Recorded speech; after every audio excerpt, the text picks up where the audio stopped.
Good morning बेटा।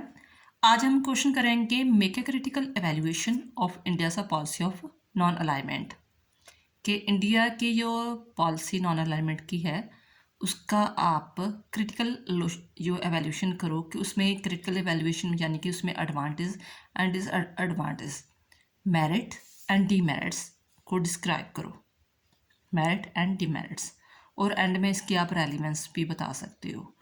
ये 3 type का क्वेश्चन आ सकता है: critical evaluation, critical exam the role of the India non-alignment, and it is a still relevance movement in the light of the latest development of international politics.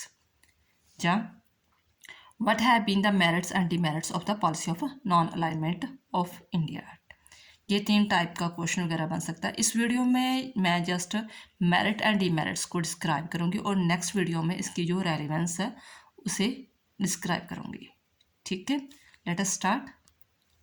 हाँ yes बेटा, एक चीज़ और बताना चाहती हूँ कि कई बच्चों को जो नॉन अटेंडिंग पढ़ रहे होते हैं, डिस्टेंस एजुकेशन में पढ़ रहे होते हैं, उन्हें पता नहीं चलता कि क्वेश्चन को अटैम्प्ट कैसे करना है।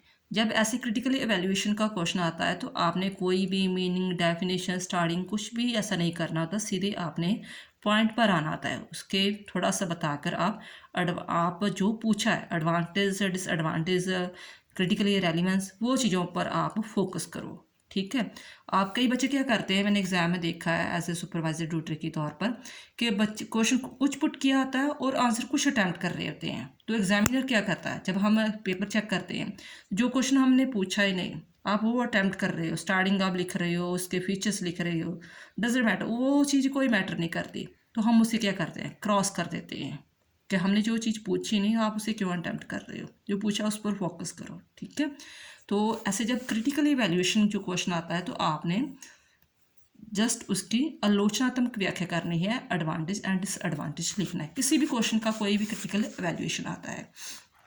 चलो हम स्टार्ट करते हैं। फर्स्ट है इसका, India has been able to maintain its advantage in the policy making. इसकी फर्स्ट एडवांटेज क्या है कि इंडिया, इसमें फर्स्ट आपने जहाँ से लाइन स्टार्ट कर सकते हो, India would have lost its independence if it had joined any bloc. Today we are framing our foreign policy free for external pressure according to our bloc. कि India अपनी independence खो देता अगर वो किसी भी ब्लॉक में शामिल हो जाता, चाहे वो यूएसए का ब्लॉक था या यूएसएसआर का ब्लॉक था। अब हम किसी भी ब्लॉक में शामिल नहीं हुए, फॉर दिस रीज़न हम किसी भी एक्सटर्नल प्रेशर से दूर रहकर अपनी पॉलिसी को फ्रेम कर सकते हैं। आप अपनी वर्डिंग में लिख सकते हो। जब आपको चीज़ अंडरस्टैंड हो चुकी है, पॉइंट्स को फोकस रखो, पॉइंट्स आपका गलत नहीं होना चाहिए, देन आफ्टर आप अपनी वर्डिंग में एक्सप्लेन कर सकते हो। ठीक है, नेक्स्ट है policy of non alignment is the accordance with the national interest of India. The main aim of the foreign policy is to protect क्या करना, to protect our national interest. It would not have been wise on the part of India to incur the enmity of the other power bloc by becoming a member of the one bloc.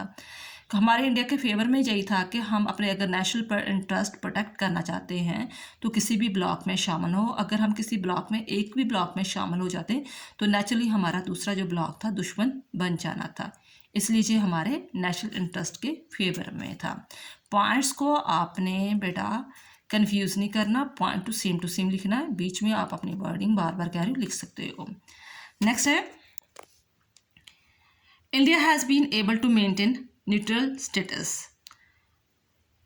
Neutral होता है निरपक्ष, ठीक है, अपने निरपक्ष होकर अपनी भूमिका निभाना। It's due to the policy of the non alignment that India has been able to maintain its neutral status in international politics as a result of which all countries of the world respect the view point of India.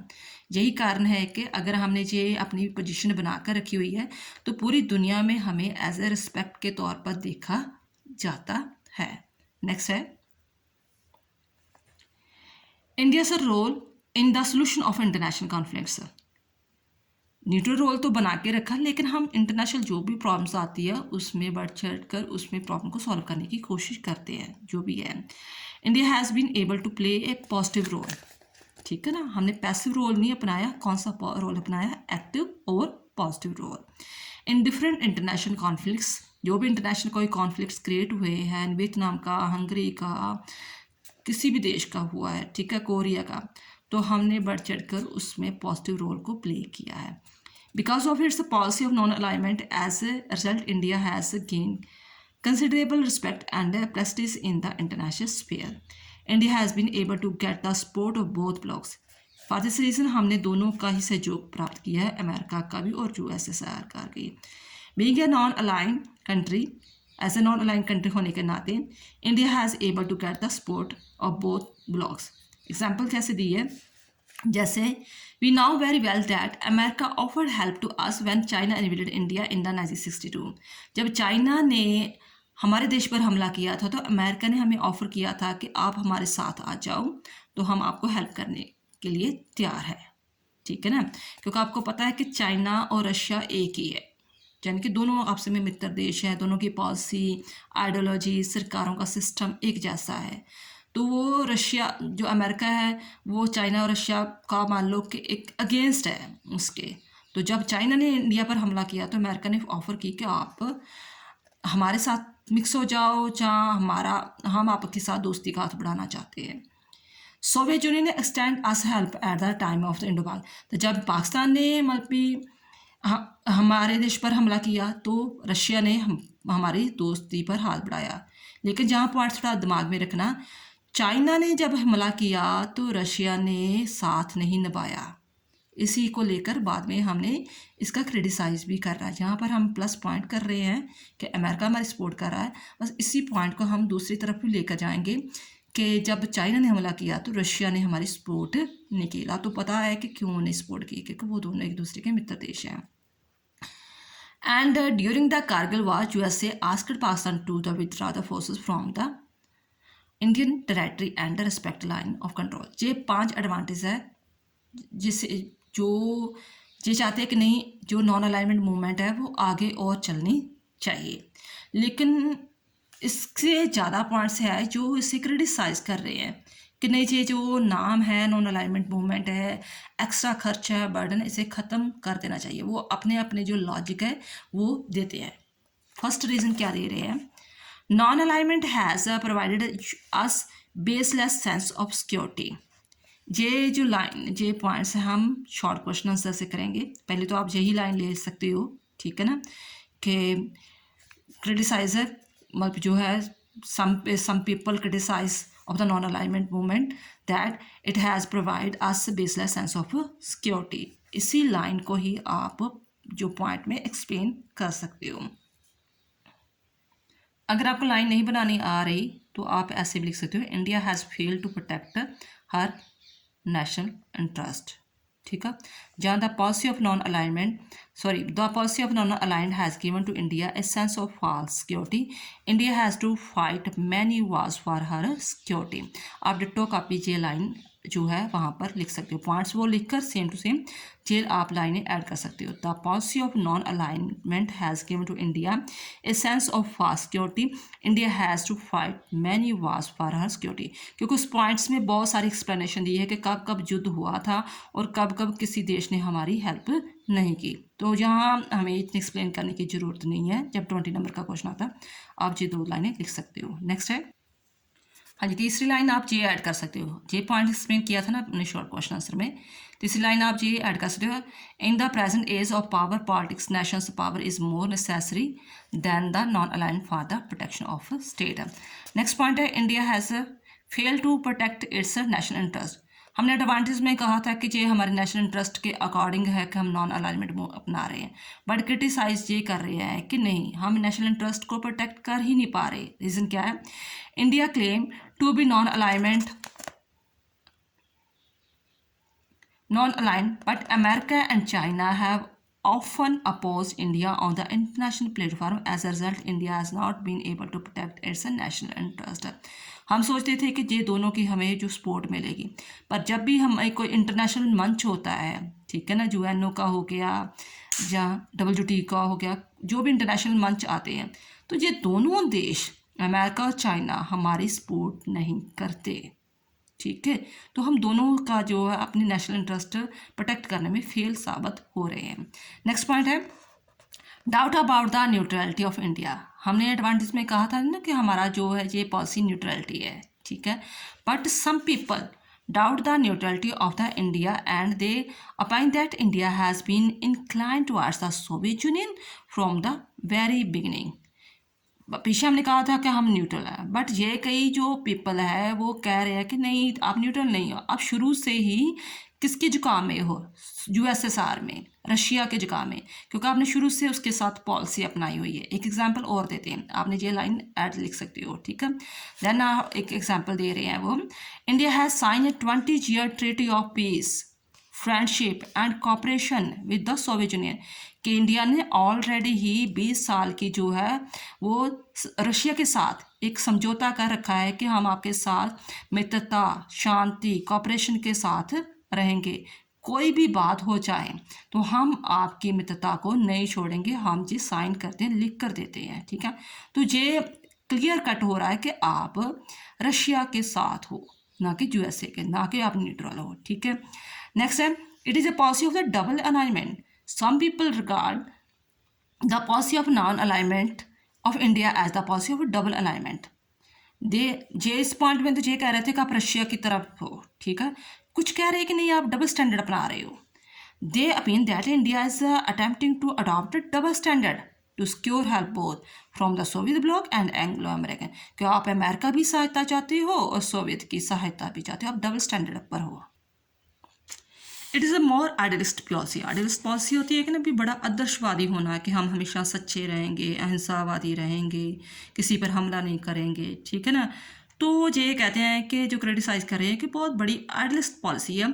आज के समय में इस policy को हम लागू नहीं कर सकते। अगर हम पर कोई हमला कर रहा है, हमारे देश पर इंटरफेयर कर रहा है, तो हमें उसे पावर के साथ लेसन देना पड़ेगा, सबक सिखाना पड़ेगा। हम वही पॉलिसी 40-50 साल वाली पुरानी नहीं अपना सकते। Some critics are the opinion that the policy of the non-alignment is so far away from reality because it is not only different but rather impossible abide by the high ideals of the non-aligned in the present circumstance। आज के समय के दौरान जो ये policy अपनाना बहुत ही जो रियलिटी से परे है, उसे हम प्रैक्टिकल नहीं अपना सकते। इन दिस डेज एक एग्जाम्पल दी है ऐसे कि in this days Nepal is creating problems for India and is forcing India to adopt strict measure this to handle this situation. कि नेपाल हमारे बॉर्डर एरिया पर जो प्रॉब्लम क्रिएट कर रहा है, तो हमें उसे फोर्स के साथ, पावर के साथ उस प्रॉब्लम को हल करना पड़ेगा। नेक्स्ट है, policy of non alignment is not relevant today. आज ये जो पॉलिसी है वो रेलिवेंट नहीं है, जो क्रिटिसाइज करते हैं। Some criticise hold the opinion that the policy of the non alignment is not suitable in the change atmosphere of today. आज ये पॉलिसी आज के एटमॉस्फेयर के अकॉर्डिंग ये सुटेबल नहीं है। दे थिंक रीज़न क्या दे रहे हैं, 3-4 रीज़न दे रहे हैं। कोल्ड वार ख़त्म हो चुका है, बाईपोलर यूनिपोलर में चेंज हो चुका है, यूनिपोलर भी इवन के मल्टीपोलर में चेंज हो चुका है। आपको चीज़ें समझे है ना, कोल्ड वार क्या होता है, जो चीज़ नया पता चले बेटा पूछ लेना कमेंट बॉक्स में। बाईपोलर जैसे दुनिया 2 हिस्सों में बट गई थी, 2 हिस्सों से बाद में जो यूनिपोलर यानी कि अमेरिका के पास आ गई सारी पावर, यूनिपोलर से मल्टीपोलर हो गया, यानी कि जितनी भी बड़ी बड़ी ब्रांचेस हैं, सार्क है, एशियन है, यूएनओ है, ये सारी दुनिया सभी हिस्सों में बन चुकी है, इसलिए इसे मल्टीपोलर कहा है, ठीक है। नेक्स्ट, फॉर्मर जो सोवियत यूनियन है, जो यूएसएसआर वो भी ख़त्म हो चुका है, ठीक है। और जो उसके अंडर जो देश थे 14-15 देश थे, वो भी आज़ाद हो चुके हैं। अमेरिका और जो कम्युनिस्ट चाइना थे, जो एक दूसरे के दुश्मन देश थे मान लो, ठीक है ना, वो अब एक दूसरे के नज़दीक आ चुके हैं, क्लोजर हो चुके हैं। तो इन चीज़ों को ध्यान में रखकर अब नॉन अलाइनमेंट को उसकी कुछ भी रेलिवेंट नहीं है, वो रेलिवेंट हो चुकी है। इस पॉइंट्स को अच्छी तरह याद कर लेना, ठीक है, सारे का सारा। कई बार वो क्रिटिकल एवेल्यूएशन कहकर तो पूछते हैं कि इसकी आज रेलिवेंट है कि नहीं है, तो आप मेरिट डिमेरिट्स लिखकर इस पॉइंट्स को अलग में भी लिख सकते हो, ये 6 पॉइंट छोड़कर। देन आफ्टर इससे बड़ा सारा पॉइंट लिखकर और आप रेलिवेंस बता सकते हो कि हाँ है या नहीं है, ठीक है। अलग से भी इसकी वीडियो बनाऊंगी मैं। नेक्स्ट है, non alignment is a policy of the friendlessness. कि इस पॉलिसी के कारण हम कोई भी दोस्त नहीं बना सके। कारण बता रहे हैं, some criticise are of the opinion that because of the policy of the non alignment India is not able to create any true friend. Reason क्या बताया कि जब उन्होंने यूएसए की पॉलिसी को क्रिटिसाइज़ किया, कब, जब उन्होंने Vietnam, Korea, south area, south Africa, Israel या अफगानिस्तान पर हमला किया, तो इंडिया ने उसे क्रिटिसाइज़ किया कि आप इन देशों में इंटरफियर कर रहे हो, जानबूझकर उनके पर्सनल मामले पर आप इंटरफियर कर रहे हो। तो ऐसे क्या हुआ, वो यूएसए का दुश्मन बन गया, एंटागोनाइज्ड हो गया। यूएसए ने कहा कि ये तो मेरा फेवर कर नहीं रहा, उल्टा इंटरनेशनल मंच पर मेरी जो आलोचना कर रहा है, तो उसकी दोस्ती भी खो गई ना, लॉस हो गया। दूसरी साइड पर, on the other side, during the Chinese attack over India 1962, Soviet Union did not come forward to help India. मैंने कहा था ना पीछे, ये पॉइंट दोबारा आएगा। जब चाइना ने इंडिया पर हमला किया तो सोवियत यूनियन यानी कि रशिया ने हमारी हेल्प की ही नहीं। रशिया को हम दोस्त मान रहे थे, रशिया ने भी हमारी हेल्प नहीं की। सो critics are of the opinion that at the time of the need no nations come forward to help of the non, जो भी नॉन अलाइंस कंट्रीज है ना, उनकी कोई भी सहायता करने के लिए नहीं आता, क्योंकि उसके पास कोई ट्रू फ्रेंड्स नहीं है। Conclusion, however, argument may be given against the adoption of the policy of the non-alignment of India, yet this policy of India is very appropriate. आपने इसके फेवर में जाना है, कंक्लूजन में आपने इसके फेवर में जाना है। कंक्लूजन लिखना जरूरी होता है 20 नंबर के क्वेश्चन में, ठीक है। जब भी क्रिटिकल एवेल्यूशन होता है तो आप एडवांटेज लिखते हो, डिसएडवांटेज लिखते हो, और लास्ट में आप एडवांटेज के बारे में ही कंक्लूजन निकालते हो। कहते चाहे बहुत सारी हमें कह रहे हैं कि इसकी क्रिटिसाइज हो रहा है, लेकिन फिर भी आज के समय में ये अप्रोप्रिएट है, क्योंकि इसके द्वारा हम अपने नेशनल इंटरेस्ट रख सकते हैं, अपनी इंडिपेंडेंस रख सकते हैं, अपनी पॉलिसी जो पॉलिसी है, फॉरेन पॉलिसी है, उसे हम इंडिपेंडेंटली होकर अपने फ्रेम कर सकते हैं, ठीक है। तो आज के समय इसकी रेलिवेंसी और बढ़ रही है, ना कि कम हो रही है, ठीक है। थैंक्स, आई होप आपको ये चीज़ें समझ में आई होगी। थैंक्स बेटा। इन द एंड बेटा मैं यही कहना चाहूँगी कि प्लीज़ वीडियो को लाइक ज़रूर करना। इससे क्या है, थोड़ी सी मोटिवेशन मिलती है कि हाँ, बच्चों के लिए मैं और वीडियो बना कर लेकर आऊँ, आपको समझ में आ रही है, आपके लिए हेल्पफुल है। और जो वीडियो पहली बार देख रहे हैं या देखते हैं, तो चैनल को प्लीज़ सब्सक्राइब ज़रूर करना, ठीक है। थैंक्स बेटा।